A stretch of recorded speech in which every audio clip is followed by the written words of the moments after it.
Assalamualaikum warahmatullahi wabarakatuh. Selamat siang. Hari ini kita ada pertemuan untuk mata kuliah studi kelayakan bisnis, yaitu pertemuan kedua. Dan untuk minggu ini kita bahas bab 1 pendahuluan untuk studi kelayakan bisnis. Oke, langsung saja. Yang pertama kita bahas adalah tentang definisi perusahaan dan bisnis. Kira-kira definisi perusahaan dan bisnis seperti apa sih?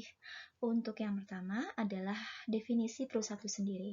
Di sini dapat diartikan, menurut Raymond, perusahaan adalah organisasi yang memproses perubahan keahlian dan sumber daya ekonomi menjadi produk, bisa barang ataupun jasa, yang diperuntukkan untuk pemuasan kebutuhan para pembeli, serta diharapkan akan memberikan laba pada para pemiliknya. Jadi intinya di sini adalah perusahaan adalah suatu organisasi atau suatu pihak yang melakukan proses produksi atau pengolahan sumber-sumber ekonomi yang nantinya akan diproses menjadi produk, bisa barang ataupun jasa, yang tujuannya itu adalah untuk memenuhi kebutuhan konsumen, memuaskan kebutuhan konsumen, selain itu juga untuk memperoleh keuntungan bagi perusahaan itu sendiri. Jadi definisi perusahaan seperti itu, sedangkan untuk yang bisnis adalah kegiatan yang diorganisasikan oleh orang-orang yang berkecimpung di dalam bidang perniagaan. Bisa produsen, pedagang, konsumen, dan industri di mana perusahaan berada, dalam rangka memperbaiki standar serta kualitas hidup mereka. Jadi di sini untuk perusahaan itu lebih ke arah pihak yang menyelenggarakan atau pihak yang melakukan suatu aktivitas produksi. Sedangkan untuk bisnis itu lebih ke arah kegiatan atau aktivitas produksinya. Jadi proses atau aktivitas produksi yang dilakukan oleh beberapa pihak yang tergabung dalam bidang perniagaan. Produsen, pedagang, konsumen, ataupun industri di mana perusahaan itu berada. Tujuannya untuk apa? Untuk memperbaiki standar serta kualitas hidup mereka. Jadi kalau misalkan semua kebutuhan yang dibutuhkan oleh konsumen atau masyarakat terpenuhi, maka kualitas hidup mereka akan semakin baik. Jadi tujuan bisnis adalah seperti itu. Sedangkan untuk tujuan perusahaan itu lebih ke profit dan memuaskan kebutuhan konsumen. Itu perbedaan definisi perusahaan dan bisnis. Kemudian studi kelayakan proyek dan studi kelayakan bisnis. Kira-kira sama nggak? Di sini ada proyek, yang kedua bisnis. Untuk menjadi penjelasannya, saya bedakan satu persatu ya. Jadi untuk yang pertama adalah studi kelayakan proyek. Proyek itu sendiri didefinisikan sebagai suatu kegiatan sementara yang berlangsung dalam jangka waktu terbatas dengan alokasi sumber daya tertentu dan dimaksud untuk melaksanakan tugas sasarannya telah digariskan dengan jelas. Jadi di sini proyek itu suatu kegiatan yang sifatnya jangka pendek dengan alokasi tertentu, tujuannya itu sudah ditentukan sejak awal. Dan ciri-cirinya ada 4 di sini. Yang pertama memiliki tujuan yang khusus, produk akhir atau hasil kerja akhir. Kedua, biaya jadwal kerja, sumber daya, kriteria mutu yang diperlakukan telah ditentukan. Jadi direncanakan sejak awal. Yang ketiga, kegiatan bersifat sementara, jangka pendek periodenya, dan yang keempat, kegiatan bersifat tidak rutin. Jadi tidak terjadi secara terus-menerus, tidak seperti proses produksi dalam satu perusahaan. Jadi sistemnya itu hanya musiman atau hanya pada waktu tertentu saja. Sedangkan studi kelayakan proyek yaitu adalah penelitian tentang layak atau tidaknya suatu proyek dibangun untuk jangka waktu tertentu. Jadi sebelum proyek itu dilakukan, maka akan dilakukan studi dulu, dianalisa terlebih dahulu, diteliti terlebih dahulu, apakah proyek yang akan dilakukan nanti itu layak atau tidak untuk dijalankan.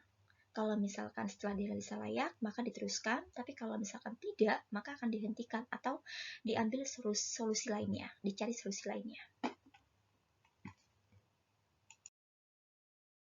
Kemudian ciri-ciri kegiatan operasional bisnis. Tadi kan proyek, yang di sini adalah bisnis. Ciri-cirinya seperti apa? Juga ada 4. Yang pertama adalah waktunya berulang-ulang atau rutin dalam jangka waktu yang panjang, batasan anggaran dan jadwal tidak setajam proyek, dan perhatian pada beberapa aspek, pasar potensial, kepuasan konsumen, persaingan bisnis. Jadi untuk bisnis, itu jangka waktunya lebih panjang, dilakukan secara terus-menerus, secara kontinu atau rutin, dengan anggaran dan jadwal yang tidak dibatasi. Kemudian aspeknya itu mencakup cakupan yang lebih luas secara global. Jadi untuk bisa mendiri atau membentuk suatu bisnis, kita harus mengetahui pasar potensialnya, maksudnya yang berpotensial untuk membeli produk kita. Terus yang kedua, kepuasan konsumen. Kira-kira pada saat kita memproduksi produk A, apakah konsumen akan puas pada produk kita? Bahkan untuk yang ketiga, persaingan bisnis. Kira-kira jika kita memutuskan untuk memproduksi produk A, apakah ada pesaingnya? Apakah ada perusahaan-perusahaan lain yang memproduksi produk yang sama? Maka kita harus menganalisa terlebih dahulu 3 aspek tersebut untuk dilakukan sebelum kita melakukan atau mendirikan suatu usaha. Sedangkan untuk pengertian studi kelayakan bisnis itu sendiri, di sini ada pengertian secara sempit dan secara luasnya. Yang sempit yaitu adalah penelitian terhadap rencana bisnis yang tidak hanya menganalisa layak atau tidak dibangun, tetapi saat dioperasionalkan secara rutin dalam rangka pencapaian keuntungan yang maksimal untuk waktu yang tidak tertentu. Jadi kalau secara sempitnya, tidak hanya sebatas menganalisa layak tidaknya suatu usaha, tapi dianalisa secara terus-menerus sampai kegiatan tersebut berlangsung dalam jangka waktu yang panjang untuk menentukan atau menetapkan usaha tersebut terus mendapatkan keuntungan. Sedangkan untuk pengertian luasnya adalah penelitian tentang dapat tidaknya proyek investasi dilakukan secara menguntungkan dengan indikasi adanya penyerapan tenaga kerja, pemanfaatan sumber daya yang melimpah di lokasi tersebut, penambahan atau penghematan devisa bagi pemerintah, dan membuka peluang usaha lain akibat adanya proyek investasi. Jadi, untuk definisi secara luasnya, tidak hanya melihat atau mengukur layak tidaknya ataupun keuntungan yang diperoleh, tapi lebih luas lagi. Yang dilihat adalah bagaimana penyerapan tenaga kerjanya, bagaimana pemenuhan sumber daya ekonominya, bagaimana pengaruhnya terhadap devisa pemerintah, termasuk peluang lain yang akan muncul pada saat kita mendirikan usaha tersebut. Jadi, kita harus memperhatikan lebih banyak faktor jika kita melihat dari definisi secara luas. Sedangkan manfaat dari studi kelayakan bisnis ada 3. Yang pertama adalah manfaat finansial, yaitu akan menguntungkan bagi pelaku bisnis. Jadi kalau misalkan suatu pembisnis, dia memutuskan untuk melakukan studi kelayakan bisnis sebelum mendirikan suatu usaha, maka dia akan mengetahui sejak awal atau lebih awal apakah usaha yang akan dia dirikan itu layak atau tidak, menguntungkan atau tidak. Kalau misalkan sudah dianalisa, sudah diteliti bahwa hasilnya usaha yang akan dia dirikan layak untuk dijalankan, maka pada saat dioperasionalkan, didirikan atau dijalankan, usahanya memang benar-benar akan menghasilkan keuntungan. Jadi secara finansial, menurut manfaat finansial, itu akan menguntungkan bagi pemilik usaha tersebut. Yang kedua, manfaat ekonomi nasional. Jadi manfaat itu tidak hanya dapat dirasakan oleh pemilik usaha atau pembisnis, tapi juga dapat dirasakan oleh pihak luar atau eksternal, yaitu yang pertama, adanya penyerapan tenaga kerja, jadi membuka lapangan kerja. Terus GNP meningkat, serta ada manfaat-manfaat mikro yang akan diperoleh atau dirasakan oleh masyarakat ataupun oleh pemerintah. Serta untuk yang ketiga, manfaat sosialnya itu masyarakat bisa merasakan manfaat atas bisnis yang dilakukan. Manfaatnya apa? Yang pertama, manfaatnya dari yang bisa diperoleh masyarakat itu kemungkinan masyarakat bisa menjadi bagian dari perusahaan. Jadi tersedianya lapangan kerja dari manfaat yang kedua itu bisa dirasakan ke manfaat sosialnya. Jadi ada masyarakat yang berada di sekitar perusahaan, dia bisa memperoleh lapangan pekerjaan. Selain itu, kebutuhannya akan terpenuhi. Jadi perusahaan tersebut menciptakan produk yang memang dibutuhkan oleh masyarakat sekitar. Jadi selain menambah penghasilan dengan bekerja di perusahaan tersebut, dengan bergabung di perusahaan tersebut, masyarakat itu juga akan terpenuhi kebutuhannya. Itu adalah manfaat yang bisa dirasakan dengan adanya studi kelayakan bisnis. Kemudian tujuan dilakukannya SKB adalah untuk menghindari keterlanjuran penanaman modal yang terlalu besar untuk kegiatan yang ternyata tidak menguntungkan. Jadi intinya, kenapa sih SKB ini harus dilakukan sebelum usaha didirikan? Yaitu untuk meminimalisir resiko kegagalan menyangkut investasi dalam jumlah yang besar.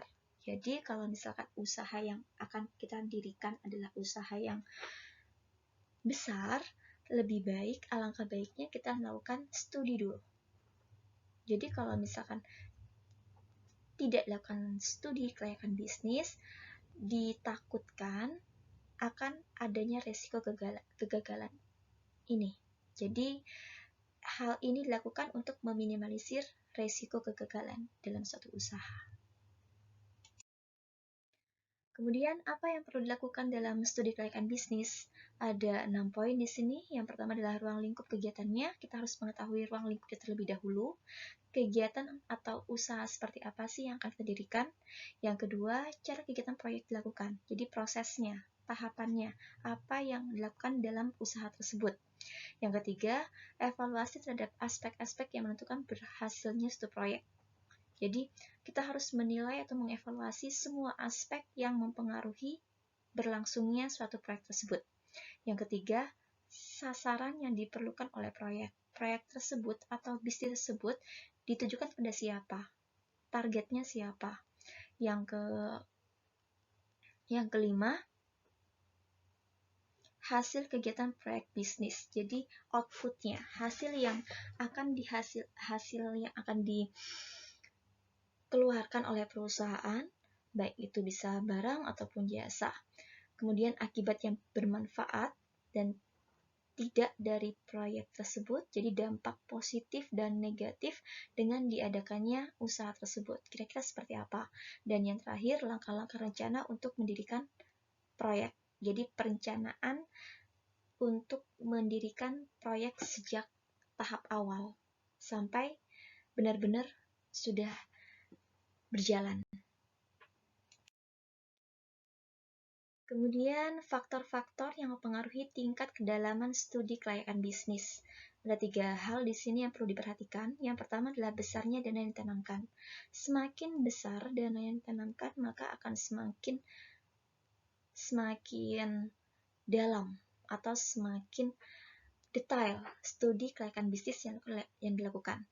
Sedangkan yang kedua, tingkat ketidakpastian proyek. Jadi, setiap proyek kan pasti punya resiko. Semakin besar resikonya, maka kedalaman studi kelayakan bisnisnya juga akan semakin besar. Sedangkan yang ketiga, kompleksitas elemen-elemen yang mempengaruhi proyek, itu sama seperti nomor 2, jadi berpengaruh searah atau sebanding. Jadi semakin kompleks, maka SKB-nya akan semakin rinci atau semakin dalam. Kemudian, siapa saja sih yang memerlukan studi kelayakan bisnis? Nah, hasil studi ini nantinya bisa diakses atau dinikmati oleh pihak-pihak tertentu yang membutuhkan data tersebut. Mulai dari pemilik perusahaan, investor, kreditur, manajemen perusahaan, pemerintah, hingga pembangunan ekonomi. Kalau yang pertama, jelas, jadi untuk mengetahui kondisi finansial perusahaan sendiri. Kalau yang kedua dan ketiga, itu untuk penanaman modal. Jadi kalau misalkan investor memutuskan untuk menanamkan modal dalam satu perusahaan, maka mereka harus mengetahui kondisi perusahaan itu sendiri. Nah, kondisinya itu dapat dilihat dari hasil SKB-nya. Jadi kalau misalkan hasil studinya menyatakan bahwa usahanya itu layak, maka investor tersebut akan semakin yakin untuk memutuskan berinvestasi pada perusahaan tersebut. Begitu pula dengan kreditur, jadi sama, jadi untuk mengetahui kondisi perusahaannya. Yang keempat, ini sama dengan nomor 1, jadi untuk mengetahui kondisi perusahaan, jadi bisa sebagai dasar keputusan untuk sebagai dasar keputusan di waktu yang akan datang. Sedangkan untuk yang kelima dan keenam, ini sebagai dasar untuk menentukan kondisi perekonomian dari suatu daerah ataupun negara. Jadi perusahaan itu kan bisa memberikan devisa bagi pendapatan berupa devisa bagi pemerintah. Jadi kalau semakin bagus perusahaan, semakin bagus nilai perusahaannya, atau semakin banyak perusahaan yang berdiri dalam suatu negara, maka akan semakin banyak pendapatan yang diterima oleh pemerintah. Jadi sehingga yang terakhir tentunya akan mempengaruhi pembangunan ekonomi suatu negara. Jadi kalau pendapatan devisanya semakin besar, maka perekonomiannya juga akan semakin stabil atau bahkan meningkat. Kemudian tahapan dari SKB. Untuk tahapannya, di sini ada 6 ya. Mulai dari penemuan ide, kemudian penelitian, evaluasi atau penilaian, tahap pengurutan usulan yang layak. Untuk yang keempat di sini ada beberapa pilihan. Jadi ada beberapa pilihan atau pilihan yang dapat diajukan untuk studi atau penilaian tersebut. Kemudian yang kelima adalah rencana pelaksanaan, dan yang keenam adalah baru terjun ke lapangan atau proses pelaksanaannya. Sedangkan untuk identifikasi kesempatan usaha atau bisnisnya, di sini ada banyak identifikasinya. Yang pertama adalah mempelajari impor, menyelidiki material lokal, sampai yang terakhir adalah melakukan pengamatan di tempat lain. Jadi beberapa identifikasi kesempatan usaha yang harus diketahui oleh si penilai usaha yang akan didirikan nantinya. Kemudian tujuan keputusan investasi. Kira-kira investor berinvestasi dalam suatu perusahaan itu tujuannya untuk apa sih? Tujuannya adalah untuk memaksimumkan tingkat keuntungan dan menurunkan resiko dari semua social cost and benefit. Jadi untuk meningkatkan keuntungan, baik itu bagi perusahaan ataupun bagi si pemberi modal. Kemudian aspek-aspek studi kelayakan bisnis.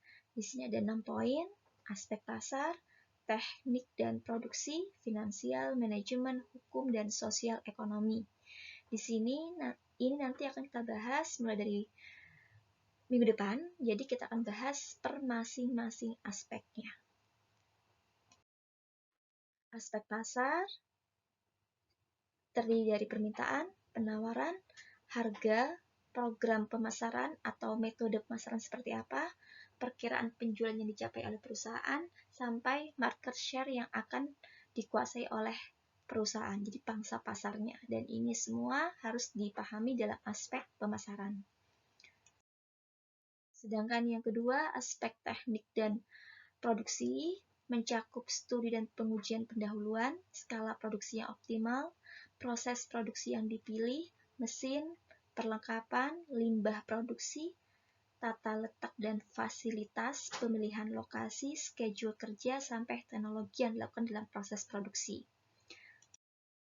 Aspek finansialnya berhubungan dengan dana atau modal. Jadi dana yang diperlukan, sumber pembelanjaan atau pemenuhan kebutuhan dari mana, apakah dari internal atau eksternal. Taksiran penghasilan biaya dan laba rugi pada berbagai tingkat operasi. Jadi penentuan laporan laba ruginya. Menentukan apakah perusahaan untung atau rugi. Kemudian manfaat dan biaya ya dalam artian finansial. Jadi menentukan apakah investasi yang dilakukan itu menguntungkan atau tidak. Jadi melakukan metode penilaian investasi menggunakan ROI, IRR, ARR, PI, PP, dan resiko proyek. Dan yang terakhir adalah proyek atau penentuan keuntungan perusahaan. Aspek yang selanjutnya adalah aspek manajemen atau sumber daya manusia, yaitu mencakup manajemen dalam masa pembangunan proyek sampai manajemen dalam operasi. Jadi semua yang berhubungan dengan sumber daya manusia dalam perusahaan. Yang selanjutnya, aspek hukum. Yang dibahas adalah bentuk badan hukum atau badan usaha. Jadi ada beberapa bentuk badan usaha. Yang kedua, jaminan dalam penggunaan dana. Serta yang ketiga adalah berbagai akte, sertifikat, surat izin, dan sebagainya. Jadi semua hal yang berhubungan dengan hukum atau badan hukum perusahaan. Aspek sosial ekonomi. Yang dibahas adalah pengaruh proyek bisnis terhadap penghasilan negara, terhadap penghematan devisa, industri lain, bahkan terhadap listrik dan lalu listrik, serta penambahan dan pemerataan dari kesempatan kerja. Ini adalah dibahas untuk aspek sosial ekonomi. Dan yang terakhir adalah data dan sumber data yang diperlukan untuk analisa atau studi kelayakan bisnis atau penelitian yang dilakukan dalam SKB. Data-datanya itu diperoleh dari beberapa sumber, bisa melalui berbagai publikasi yang diterbitkan oleh BPS atau BKPM, Badan Koordinasi Penanaman Modal, atau publikasi dari Bank Indonesia. Yang keempat, publikasi dari asosiasi industri, atau yang kelima, publikasi yang dikeluarkan oleh lembaga yang bekerja sebagai lembaga penelitian. Jadi inilah sumber data sebagai bahan penunjang untuk proses penelitian atau penilaian layak tidaknya suatu usaha atau proyek. Oke, mungkin itu saja pemaparan materi untuk bab 1. Silahkan dipahami. Kalau misalkan ada materi atau penjelasan yang kurang dipahami, kita akan bahas di forum classroom. Sekian dari saya, kurang lebihnya saya mohon maaf. Wassalamualaikum warahmatullahi wabarakatuh.